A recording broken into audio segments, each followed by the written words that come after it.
یعنی آنے والے سائل نے دو سوالات کیے، حضور یہ بتائیے کہ ایمان کیا ہے، اور یہ بھی بتائیے کہ گناہ کیا ہے۔ تو آپ صلی اللہ تعالی علیہ وآلہ وسلم نے ارشاد فرمایا کہ ایمان یہ ہے، اذا سرتك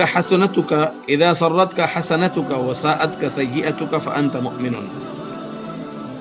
ایمان یہ ہے کہ اگر نیکی کرنے سے تجھے خوشی اور سکون محسوس ہو، تو مسرور ہو جائے، اذا سرتك حسنتك، تیری نیکی تجھے شادمان کر دے، تیری نیکی تجھے خوش کر دے، نیکی کرنے کے بعد بندے کو ایک خوشی محسوس ہو، اور گناہ کرنے کے بعد اگر اس کو برا محسوس ہو، تو آپ علیہ السلام نے فرمایا فَأَنْتَ مُؤْمِن، تو تو مومن ہے۔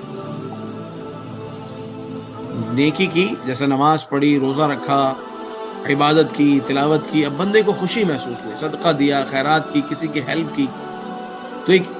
دل میں خوشی محسوس ہوئی، بلکہ یہ خوف، یہ دل میں یہ رنج نہیں ہوا کہ میرے پیسے ضائع ہو گئے یا میرا وقت چلا گیا، کاش میں اس وقت میں یہ کر لیتا۔ تو نیکی کرنے کے بعد خوشی محسوس ہو اور گناہ کرنے کے بعد دل جلے، فَأَنْتَ مُؤْمِنٌ، تو تو ایمان والا۔